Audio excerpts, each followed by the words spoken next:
Thank you for inviting me. I'm usually talking to a bunch of therapists. That's what I do. And I'm sure there's some of you that might be therapists because you're working with kids. And that's something to keep in mind, is that in my work, I'm always reminded that I'm not the expert on people's lives.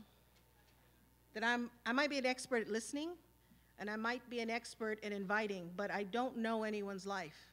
I don't live with them.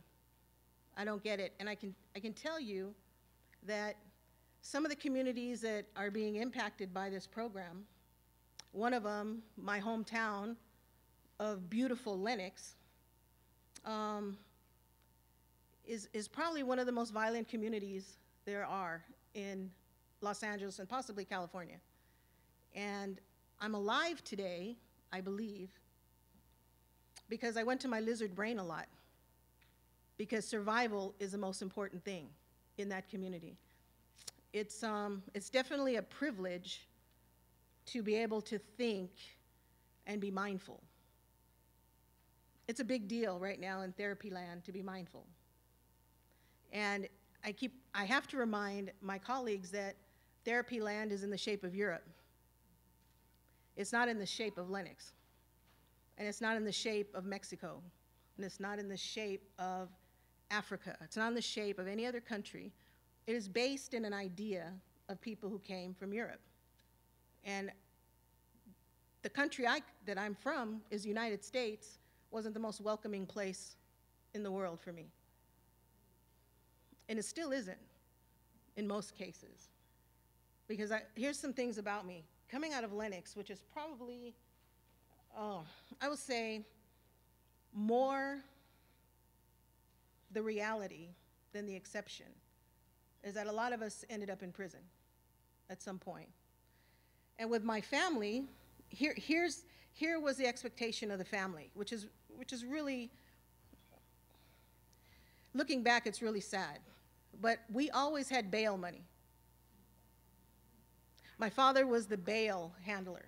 So whenever somebody in my family would get arrested, and we believed we would get arrested, that was kind of part of our experience, is that we would get arrested.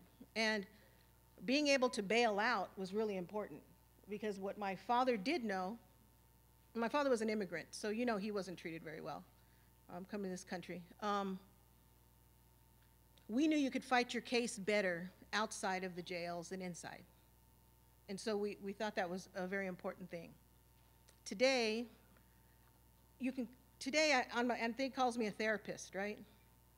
Well, because of my history, I will never be a licensed therapist, because I'm also a felon. And those two, for some reason, I don't understand it completely, except that once a felon, and in my case, brown, once you're brown, you're under suspicion all the time. It's kind of like the way we maneuver through the world is under suspicion. And I know that's true because I'm going to give you a scenario. I have 2 kids. I want to put this out to you. I am a lesbian. Are you shocked? No. I'm a lesbian, but I was married. I tried out the guy thing for about 10 years. Because I was also born a Catholic, or I was made a Catholic. I didn't get any choice in that. So being a lesbian or gay wasn't something that we talked about openly in my family, or in my community for that matter, even though there were quite a bit of us there. Just couldn't be open about it. But my children are significantly darker than I am. My skin tone at times could help me. I'm not very dark, but my kids are, which is really strange because my husband was white. Something in my family. I'm not sure where it came from, but they're significantly dark. And I had purchased my son at 16. I purchased him a Honda Civic. They were really hot at the time. It was a used one, of course. Bought him one, and because this is the style I like, it was dropped, tinted, bumping, right? Had the system in there, and I was very proud to hand it to my son and say, "There's your karma." And At the time, we lived in Pico Rivera. Anybody know Pico Rivera? Yeah, a very brown community, I must say. But with the same kind of law enforcement, in my opinion, that's everywhere. So the whole community was under suspicion. Everybody. So before he'd leave the house, here was our routine. His name's Richie. Well, it's Richard now because he's 35, but I just call him Richie. Richie, do you have your license? Yes. Registration in the car? Yes. Tags up to date? Yep. Are your registration and your license, are they in a place where it won't look like you're reaching for something? Yes. All right? That was my thing. Okay. Right. Got pulled over at least 15 times in that car. Right? At some point, he came to me with the keys, and he threw them on the table, and he goes, "That car's from hell. Get rid of it." And I'm like, well, the car's not from hell, but okay. So my ex-husband, John, who's white, came over one day, and I was telling him, "Look, man, he's getting pulled over. This car's from hell." And he said, "I'll take it." And I'm like, "No, man, I'm telling you, man, that car's from hell." He goes, "No, I'll take it." And he had to leave my house, go through Compton to get to where he lived, which was Gardena. Never got pulled over, ever. And when I said, "Wow, that's a trip. Did you have like somebody holy come and do something to it?" And he said to me, he goes, "No, well, I got blonde hair and blue eyes." There's your reason, right? And as a white person growing up in a predominantly Latino community, he was able to say that without feeling shame about it. He just saw it as being the way the world is. And that's how it operates.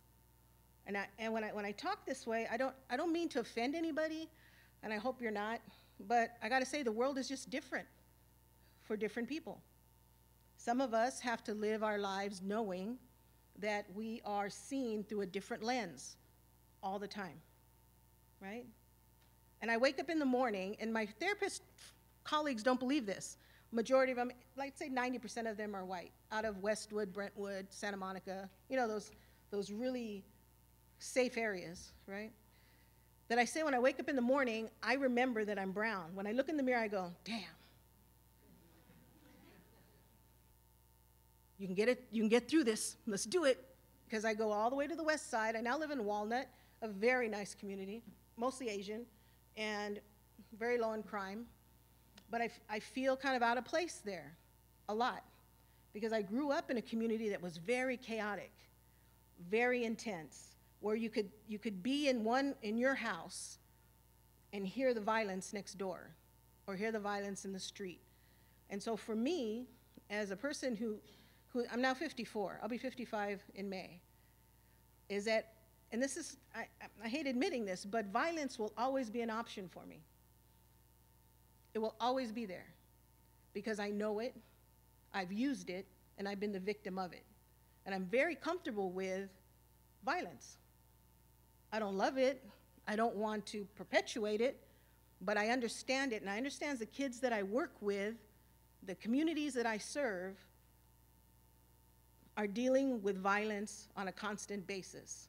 Maybe not in their homes, but maybe they are. Maybe not next door, but in some of those schools.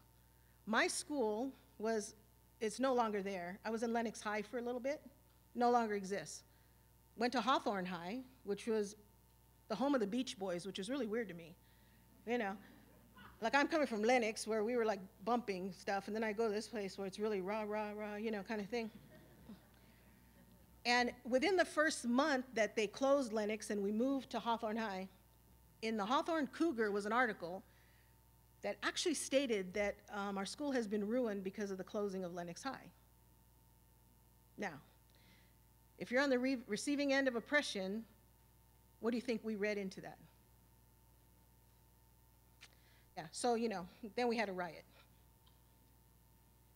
Then we said, okay, so now we'll ruin it. And I think that's what kids do a lot, because your ideas about certain people will be fulfilled if you keep reminding them, or you keep treating them as if they don't have the same capabilities. They may have a lot more obstacles. I mean, my obstacles are great. My kids' obstacles are great. I'm a felon, 2-strike felon. You know, they invented that law for, you know, for some of us so that we always are on edge. You know, I want to make sure I don't hurt anybody or offend anybody too much, because all it takes is one more crime and I'm gone for 25 years, regardless of what I've done for the past 30. Isn't that a trip? It's like our institutions don't allow you to move to a different place in life completely. They hold on to it. My stepson, he got jury duty in the mail the other day. And he's like, oh my God, I gotta do this jury duty and stuff. And I'm kind of giggling and stuff, and, and he's like, he goes, do you know how to get out of this? And I go, well, of course I do.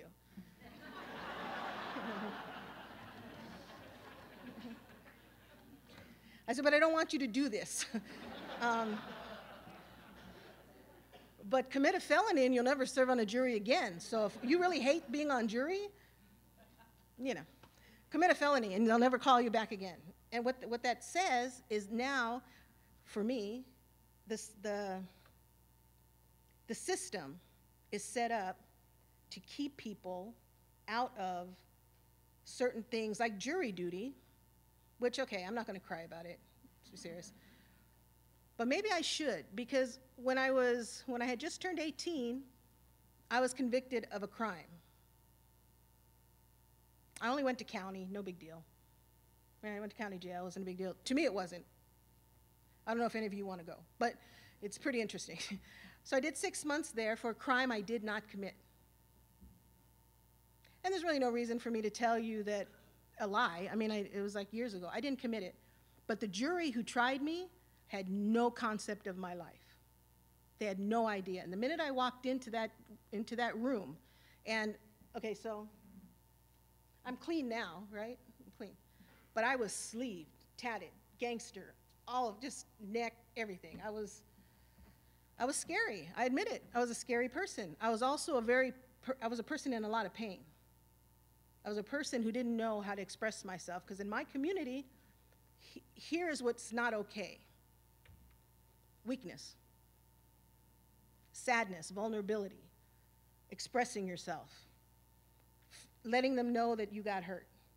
It just wasn't something that we had any concept of that. When I first went into therapy land school, tripped me out when I was surrounded by mostly white, kind of older than me. I went into it at about, 30. And this one woman, we're sitting together eating lunch, and I asked her, like we ask each other all the time, right? So how you doing? And she's like, I'm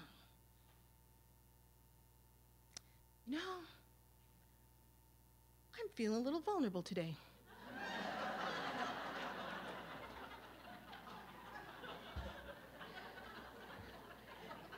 And I was just brand new to this thing, right? And I'm like, there's kids in here now, so but I said, what the are you talking about? And she said, well, yeah, I feel vulnerable. And I go, vulnerable how? And she's emotionally. I go, why would you tell me that?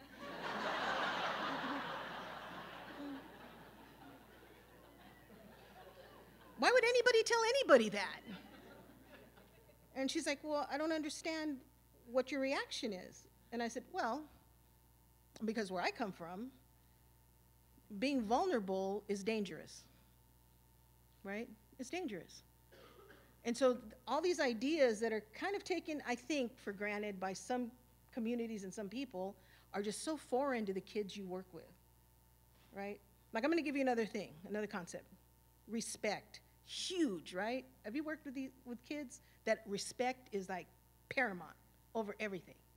Everything is respect. And for me, that was true. Respect. One day I was at lunch with a colleague.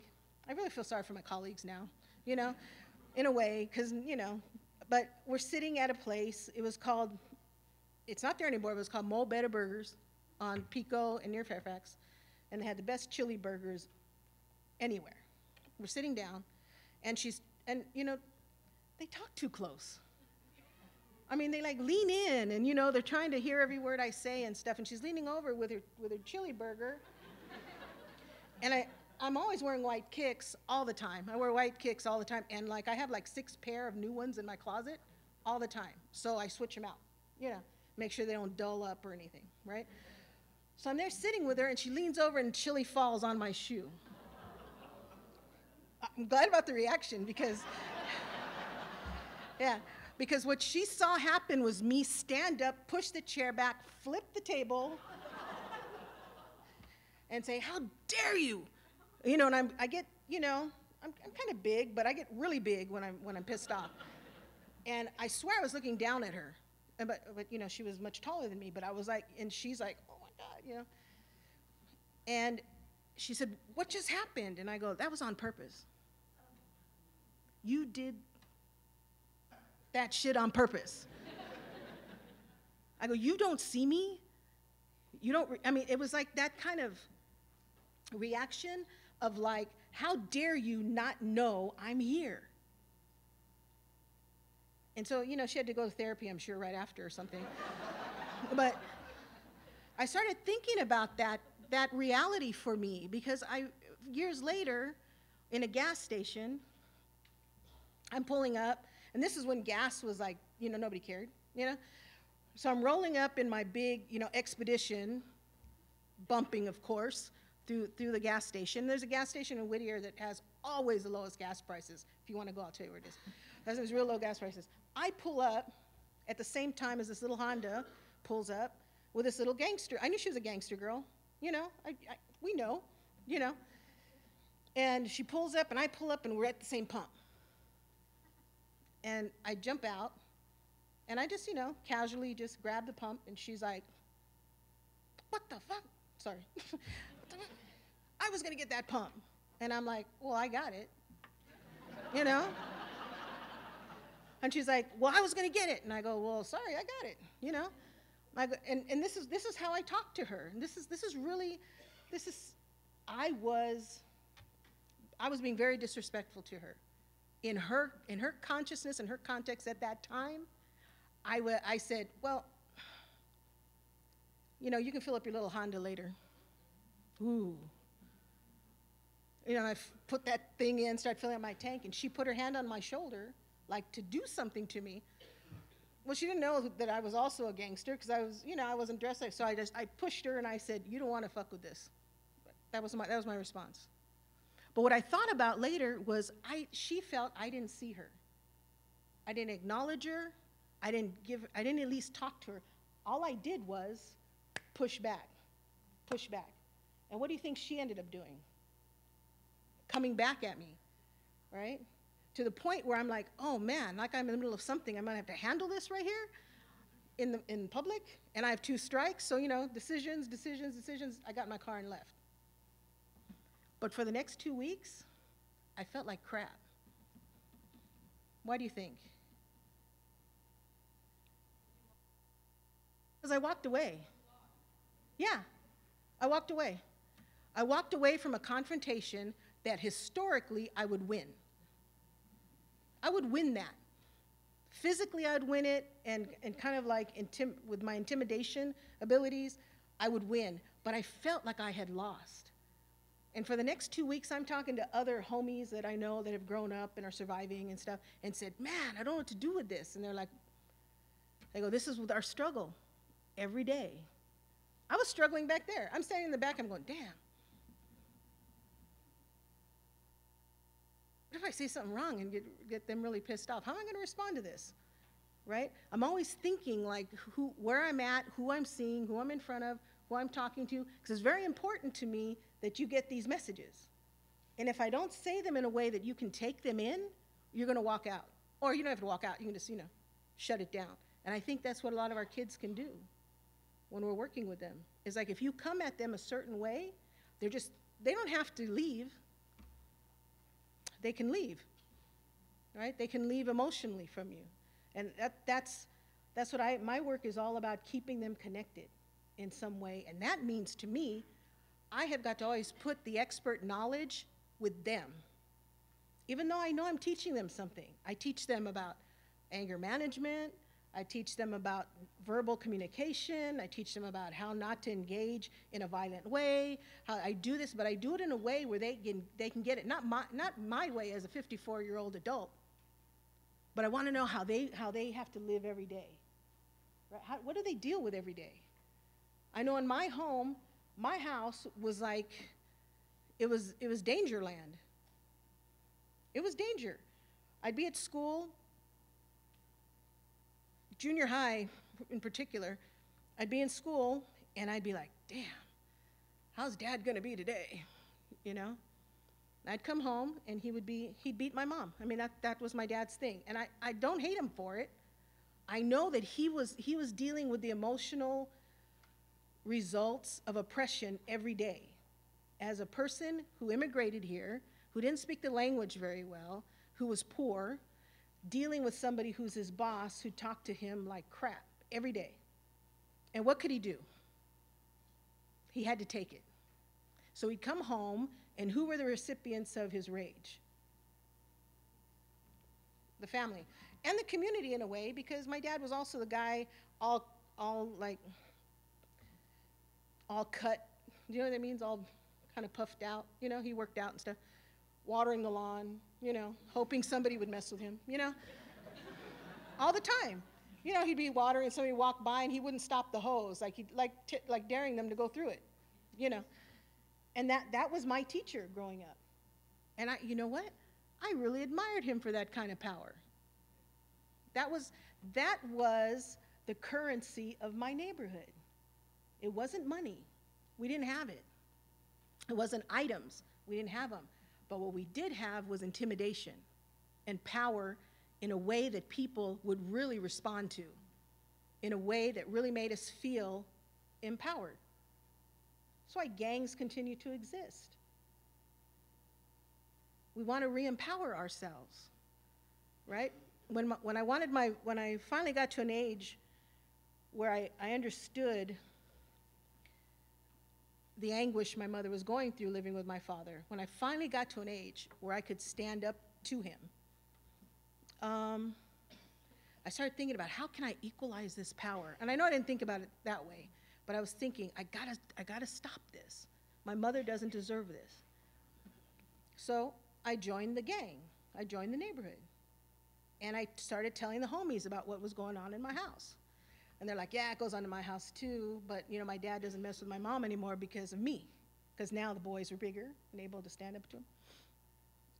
So I told my homies about it, and they came to my house and had a nice talk with my father. And they said, you know, the homegirl is now part of us, and if you mess with her or her mother, we'll come pay you a visit. What do you think that did to me? Whatever was taken from me because of racism, classism, the system's unfairness, all those things, it was like somebody had just injected me with power. And I was able to stand up to a father who was really scary, which made me also want to stand up to anybody who was scary, which means at school, I'd walk into my classroom and my teachers were like, are we gonna have a good day? And I'd be, well, it all depends, you know.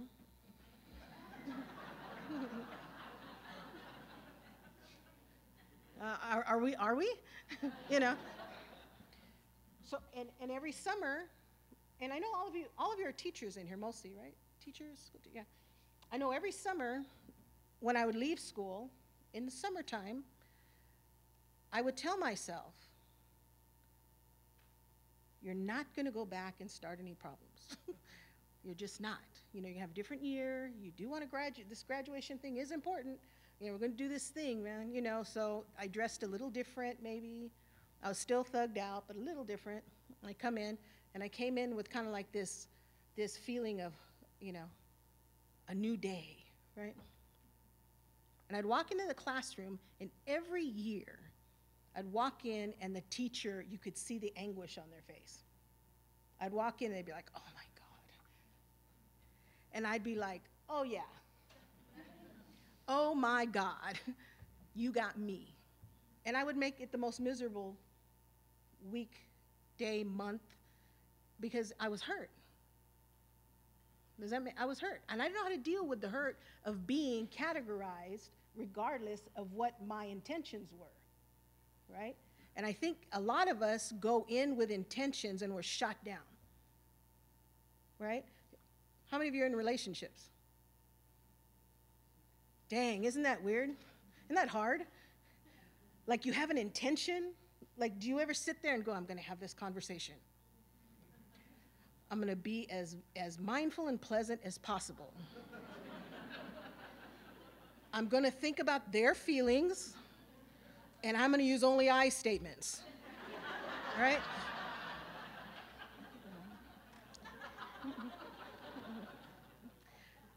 How does it go? Right?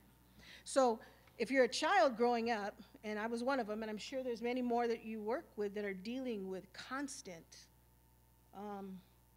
struggle, constant oppression, constant, maybe not intentional, racism, because they see it. We see this stuff. You've all seen it, right? I want to speak honestly with you, okay? This white kid who ran over 4 people in Texas and no jail time? Can you imagine just being a brown or black person sitting there and going, there it is. There is the difference. Because I know, and I think I can be pretty accurate about this. Had that person been a little different shade of brown, he'd be doing time right now. Right? That affluenza stuff, are you kidding me? How can that be used as a defense for not knowing what the ramifications will be for driving drunk for the 2nd or 3rd or 5th time? Right? Okay, now, I'm going to ask you to track this for me. Track this. Look for it in your news. The Latina girl who got in the car accident on the 605 or the 60 freeway, drunk, maybe for the 2nd or 3rd time, and 6 people were killed. Do you think she's going to do time? Right. And what's that going to do to an entire community? What did Trayvon Martin do to an entire community? What do these things do to us? What I believe happens is most of us, I'm going to ask you to just close your eyes and think, this is really weird. If you don't trust closing your eyes, don't. But, because I don't do it. So, yeah. But think of a time when you felt unwelcomed. Just close your eyes. Think of a time when you felt unwelcome. And I'm looking. So I'm seeing who doesn't close their eyes. When you felt unwelcome. Everybody got it? Okay. How many of you had to go to childhood? How many still feel unwelcome now? Yeah. Now that feeling, if you can connect to that, if you can stay, well, how does it feel, first of all? Anybody willing to say? How does it feel? Like crap? Yeah, I think so. Like crap? Any other thoughts? Humiliating. Lonely. Like an alien. Scary. Invisible. Wow, those are some crushing things, right? Now think how it is to feel that wound opened every day. I just did it right now, right? I kind of forced you to think about it. But when you're a person who's on the receiving end of marginalization or oppression, it's opened every day. And if you really want to see that wound like gash open and bleed all over the floor, Trayvon Martin, this kid who's not doing jail time. These guys who got shot in their car for playing their music too loud. That just opens these big craters and chasms within us that say, it hasn't changed. It's still the same. It's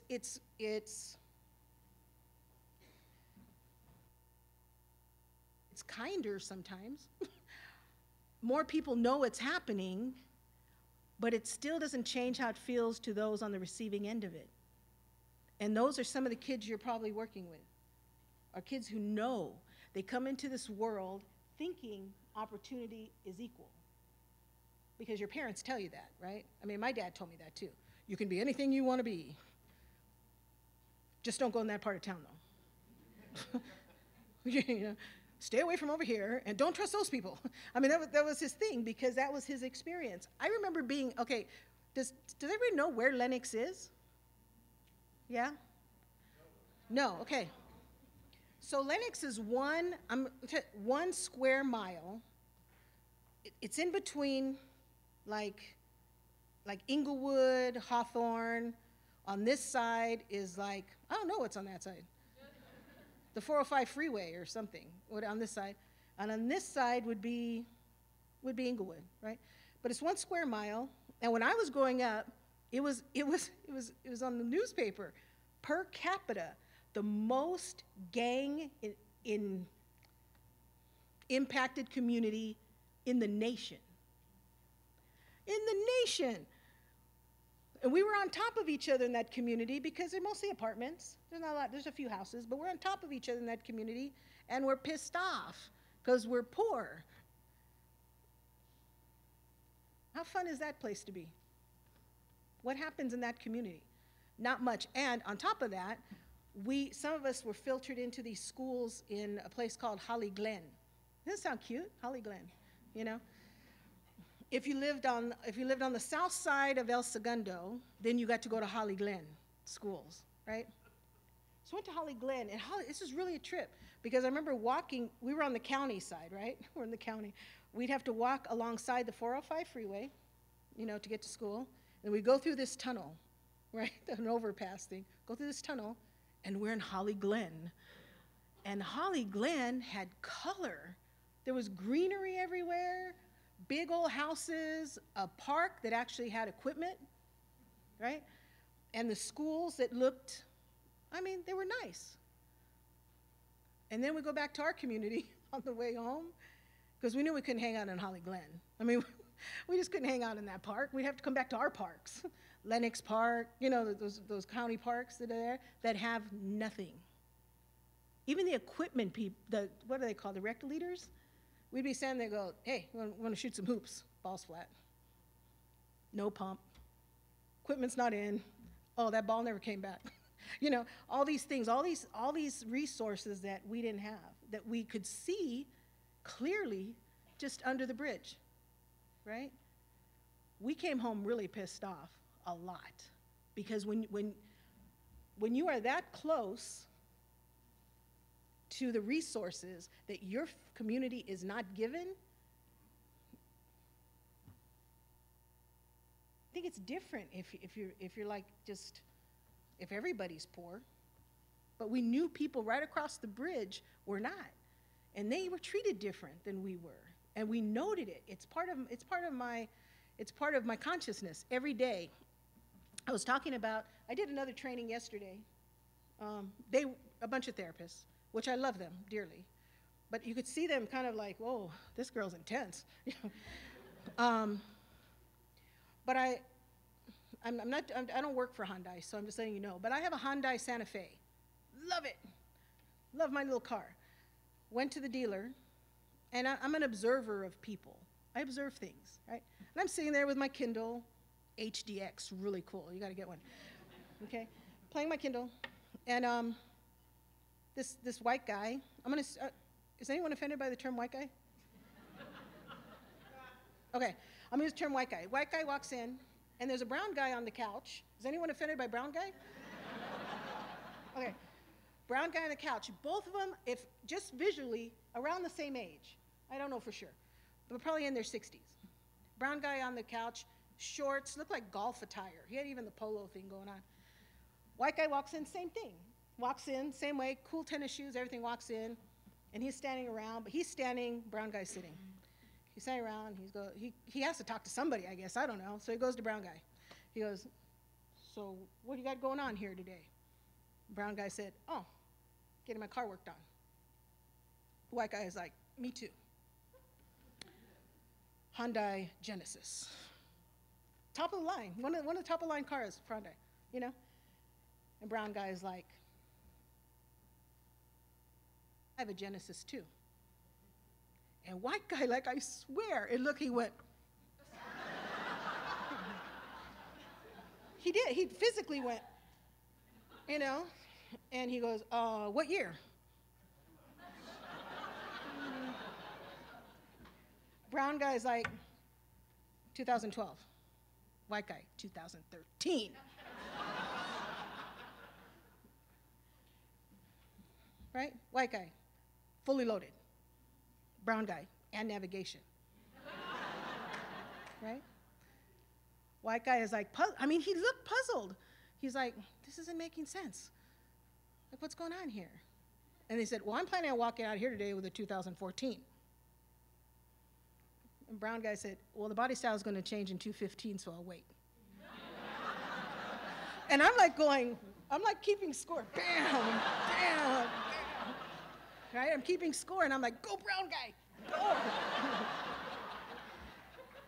And I, of course, wanted to desperately stand up and lie, of course. I wanted to stand and say, I have an equus, and I'm a lesbian.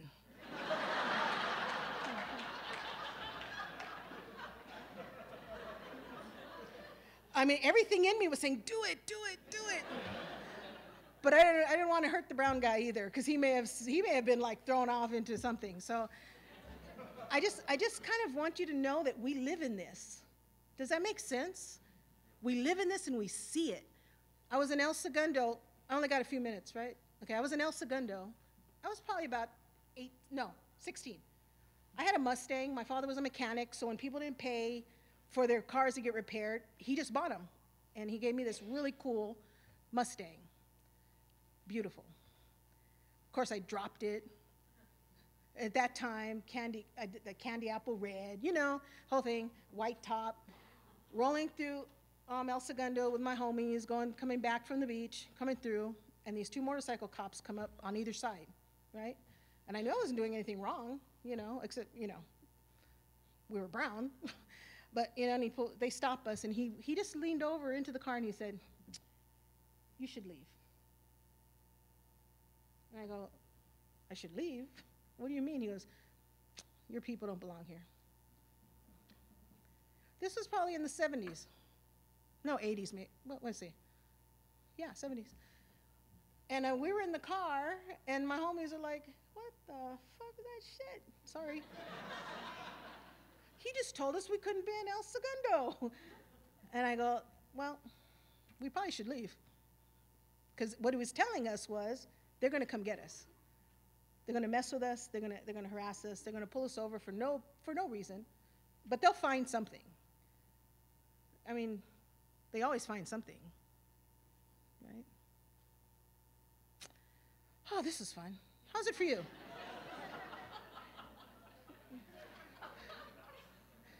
Does anyone have questions? Any thoughts? Any ideas? Yes. Do you have any suggestions for programs or strategies to help these kids? My strategy is always to be eternally curious, to not assume anything, to ask questions that nobody else might ask, and wonder about what their hopes are. What do they think? What are possibilities? I have guys who come to me, big gangsters, you know, really important people. And what they say often is, I wished somebody would have cared about everything else in my life other than the problems I'm having. Because I know those really well. And if they talk about my problems, that's what becomes powerful in my story. But there's other things about me. There's other things that are important about me, and they never ask me those questions. They always want to know about the gang affiliation, how much time did I do, what was my life like, but nobody asked me about what I wished for, what I hoped for. And I think, and this is just my take on it, believe me, I've seen a lot of therapists in my life. I had a little cum file when I was 5. After I had my first fight in kindergarten. First fight in kindergarten over social justice. It was. Some girls took cuts in the line for the slide. And I was going to that school in Holly Glen, and they were white girls, and I was one of the only brown people. There was me and another black girl, and we were always huddled together, you know, hey, you know, that's us, that's us. And they took cuts in front of us, and we were offended. And also, we thought it was disrespectful, right? So I went to them, and I said, I don't know how I talked at 5. Can't remember. But I know I kind of told them, you better get to the back of the line, where you belong. You got here late. That's on you. And they started laughing at us. Humiliation is not a good tactic for people who are angry. Just not. So anyways, I beat her up. Let's make it quick. And it was easy. It was so easy. My father was a boxer, right? So I was on a speed bag at 5 and on a heavy bag by 10. So, I mean, I understood fighting. I didn't, you know, that wasn't me. You know? Mine was a couple to the kidney and 1 to the jaw, and you were down, you know? And so they were down. And the teacher came running over, blowing her whistle, blowing her whistle, and grabbed me she grabbed me by the back of my, whatever it was. I think I wore a dress. I think it was the last time probably. Grabbed me, takes me to the equipment box, and puts me in it. And says, you're going to stay here for the rest of recess, and we'll deal with you later. And I'm like, but wait a minute, they took cuts. You know what I'm saying? They took cuts. And as the kids were going into the classroom, they're throwing the equipment into the box with me standing there. And it was probably, hey, this is like the equipment box. It was about that high to me. And I'm like, I remember the first ball that hit me, I started crying. Second ball, I'm crying. Third ball, I'm like, this other thing is happening. It's like this thing is coming up. And I'm like, oh, boy, are you guys going to be in trouble when I get out of here, you know? And I think, this comes to your question, I think, had that teacher said, what were you standing for? What was this about? And if I would have said, and if I had the words, I would have said, social justice. But I didn't have that word, so I would have said, they took cuts and that's not fair. And if she would have said, you're right, that's not fair, but there's another way to handle it. Don't punish me for something that I believe is a true strength in me. I've been for social justice since I was 5. And the system kind of beat it out of me, right? Because you can't stand up for yourself without getting, you know, oppressed by the system in the way it is set up today and has been. If you look at the history, I mean, laws have been created to keep people out, keep people out, keep people out, keep people in, keep people out. Did that answer your question? Kinda. My question is about what you just said, which is there's another way to handle it, but that's complicated also. It is. Because you can't just walk away from it, because then your pride, where's your pride there? Right. Because I have kids that get in fights, and I say, well, you just got to walk away, but that's not enough, exactly. Right. And so what do you know, what are your thoughts on how to teach them, you know, I don't know, what are your thoughts on that? You know, that's a really good question, because here's the problem. We have really good words for people who walk away from stuff. Punk and the B word, right? Those two, lot of heat behind it if somebody's called that. There is no word that I believe in our language, and I'm saying the English language, that has the same power and same kind of, you know, effect on people when they walk away from things. What is that word? How do we empower kids to have a different vocabulary to say that this is who I'm this, that's why I'm walking away? It doesn't exist. So nobody wants to be a punk. But consequences, I talk to kids about, look, we have a lot of stuff stacked against us, man. You know, this is how I talk to my kids. We have a lot of stuff stacked against us, man. And you know, I know that there is a part of you that wishes things were different. And the only way they're going to be different is when we learn to respond to things differently. And it's going to hurt, and it's going to feel like crap. And you probably won't be in prison behind it. And And if I can say this to you, prison is not a place to be filled by black and brown people. And that's who's there. And that's the way I talk to them, you know. And I think talking to them about the way the system is set up to not only keep people out, but to pull them into a system that's not going to let them go, right? And the anger is useful. I don't think there's anything wrong with anger. I think how we use it is important. And I want to get them included in kind of the political process.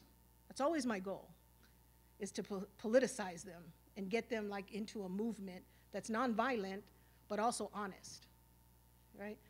So, yeah, those conversations have to happen. I don't know if you have time to have those conversations with all your kids, but if you have it in your heart to want to have conversations that are uncomfortable, maybe uncomfortable for everybody. I think discomfort, to me, is always the goal, because comfort hasn't served everybody.